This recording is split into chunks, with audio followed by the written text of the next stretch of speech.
পুলিশের বর্বরচিত কাপুরুষিত হামলার প্রতিবাদ ও নিন্দা জানানোর ভাষা আমাদের নেই। গতকালের ঘটনা গণতন্ত্রের কফিনে শেষ পেরেক ঠুকে দেওয়ার সামিল। আন্দোলনের পতনে ভীত হয়ে দেশকে পুলিশি রাষ্ট্রে পরিণত করেছে।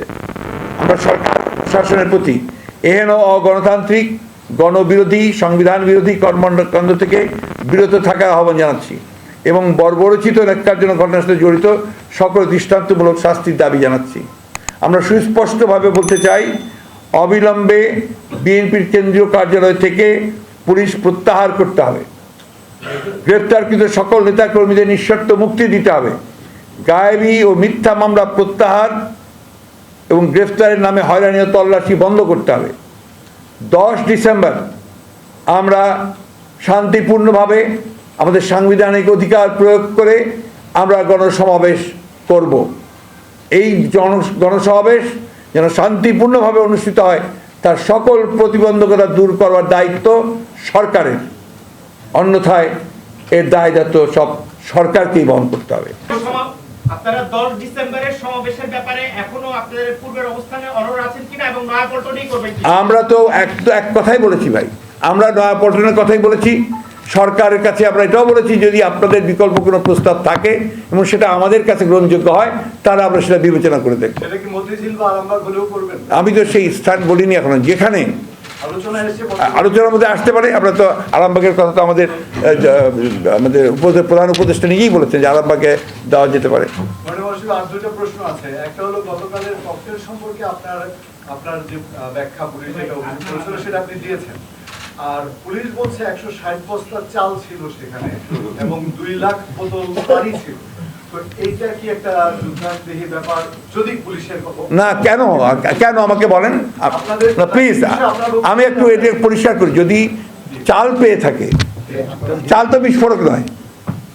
চাল কি বিস্ফোরক যুদ্ধ এই কোনো ব্যাপার না? অস্বাভাবিক নয়। কারণ হচ্ছে যে আমাদের একটা সমাবেশ হবে, আমাদের ঢাকা বিভাগের বিভিন্ন নেতা কর্মীরা সেখানে আসবেন সমাবেশে উপস্থিত হতে। এমনও তো আমি জানি না, আমি আমার নলেজেই নাই। এমনও তো হতে পারে যে সেটা আপনার দেওয়া হয়েছিল আপনার ওই সমাবেশের যারা আসবেন তাদের জন্য খিচুড়ি রান্না করার জন্য, সেটা হতে পারে। তবে ওইখানে 160 বস্তা চাল রাখার কোনো জায়গাই নাই। টোটালি ব্ল্যাটান্ট লাই। আর 2 লক্ষ বোতল রাখারও জায়গা নেই।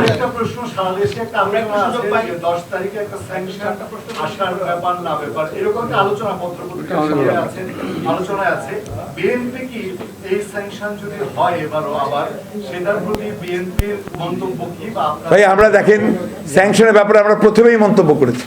প্রথম স্যাংশনে আমরা যে সরকারের সম্পূর্ণভাবে ব্যর্থতা এবং তাদের এই যে গণতন্ত্রকে হত্যা, মানবাধিকার লঙ্ঘন চরমভাবে, তার পরিণতিতেই এই স্যাংশন এসছে, যেটা আমাদের জন্য, জাতির জন্য কখনোই কোনো সুখকর নয়, সম্মানের নয়, এটা লজ্জার। এবং সেই লজ্জার জন্য দায়ী সম্পূর্ণ এই আওয়ামী লীগ সরকার।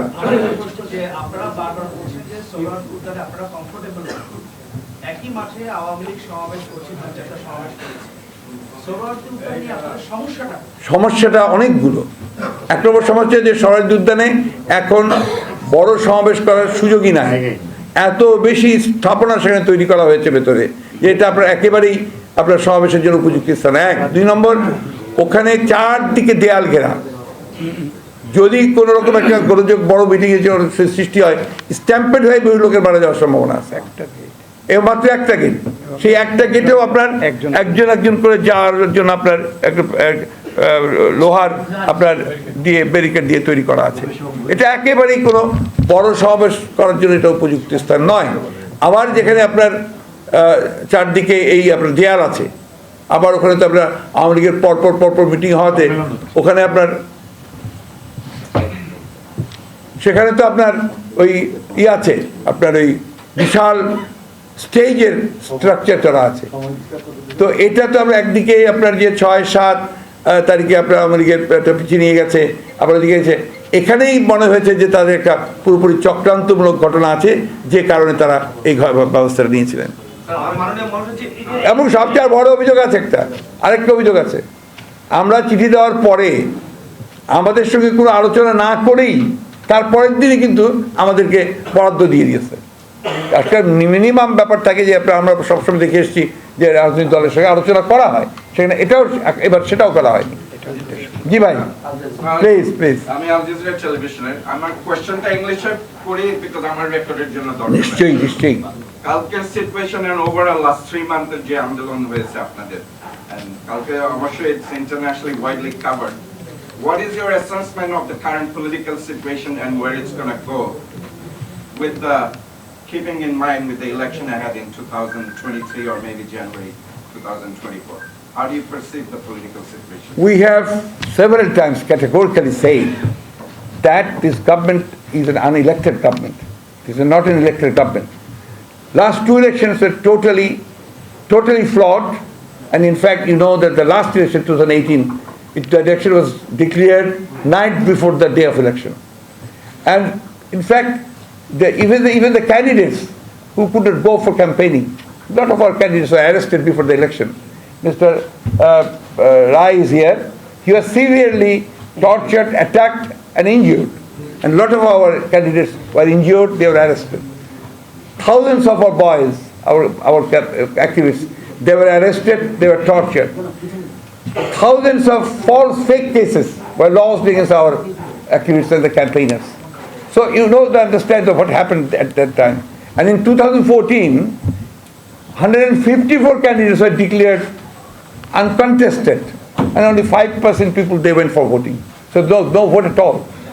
And this time they have formed an election commission without consulting the other political parties, and unilaterally they named the people and they have selected their own men. They are all lawmakers.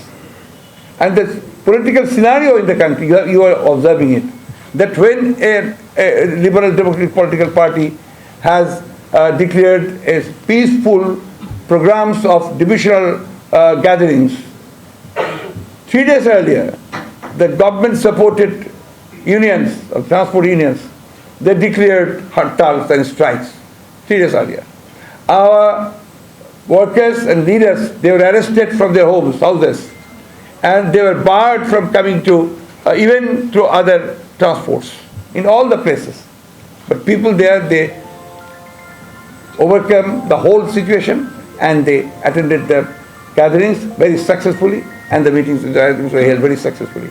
This time in Dhaka, just before even if it was 1 month ago, they started saying that there will be no elections, there will be no meetings in Dhaka city. Nobody will be allowed to hold any meeting here, and they will not be allowed to gather. They were saying all these things. They are threatening people. They are threatening everybody. So there is this scenario now. I have told you earlier that for our party, which is the biggest, largest political party, 600 people have been enforced disappearance has happened, and they just disappeared. More than thousands have been killed, and more than 3.5 million people, they were given fake cases. Still, today, this morning, I had been in the court with 2 cases. Mr. Mirza was also there with several cases, and these things are continuing for the last 14 years. So there is no, in fact, there is no democratic environment here. There is no democratic space. We are not being allowed to hold our processions, meetings freely. None. Even in the media, you know, the media is not free. In the judiciary is completely controlled by the government. In fact, a total authoritarianism is being held here in Bangladesh.